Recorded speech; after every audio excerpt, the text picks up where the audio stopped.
കോതമംഗലം രൂപതയുടെ കീഴിൽ പ്രവർത്തിക്കുന്ന ഉന്നത വിദ്യാഭ്യാസ സ്ഥാപനം Vishwajyothi engineering college Vazhakkulam. Silver ജൂബിലിയുടെ നിറവിൽ അക്കാദമിക് മികവിന്റെ 25 വർഷങ്ങൾ പിന്നിടുന്ന വിശ്വജ്യോതിയോടൊപ്പം നിങ്ങളുടെ ഭാവി സുരക്ഷിതമാക്കൂ.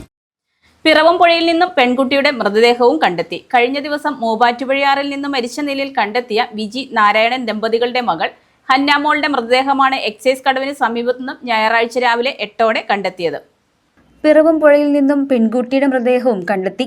കഴിഞ്ഞ ദിവസം മൂവാറ്റുപുഴയാറിൽ നിന്നും മരിച്ച നിലയിൽ കണ്ടെത്തിയ വിജി നാരായണൻ ദമ്പതികളുടെ മകൾ ഹന്നാമോളുടെ മൃതദേഹമാണ് എക്സൈസ് കടവിന് സമീപത്തു നിന്നും ഞായറാഴ്ച രാവിലെ 8 അഗ്നിശമന രക്ഷാസേന കണ്ടെത്തിയത്. പിറവം മുളക്കുളം ഭാഗത്തു നിന്ന് വെള്ളിയാഴ്ച വൈകിട്ടോടെ ബിജിയുടെയും 2 വയസ്സുള്ള ആൺകുഞ്ഞിന്റെയും ശനിയാഴ്ച ആറ്റുതീരം പാർക്കിന് സമീപത്തു നിന്നും നാരായണന്റെ മൃതദേഹവും കണ്ടെത്തിയിരുന്നു.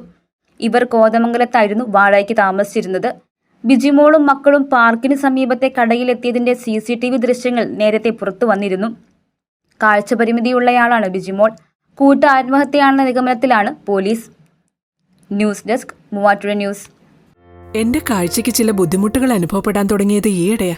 ആദ്യം ടെൻഷനായി. മകളാ പറഞ്ഞത് അഹല്യയിൽ പോകാൻ.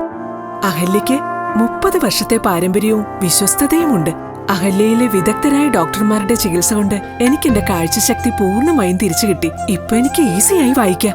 നേത്ര സംരക്ഷണത്തിന് നമ്മുടെ Ahalya. Ahalya foundation eye hospital, കേരളത്തിൽ എല്ലായിടത്തും.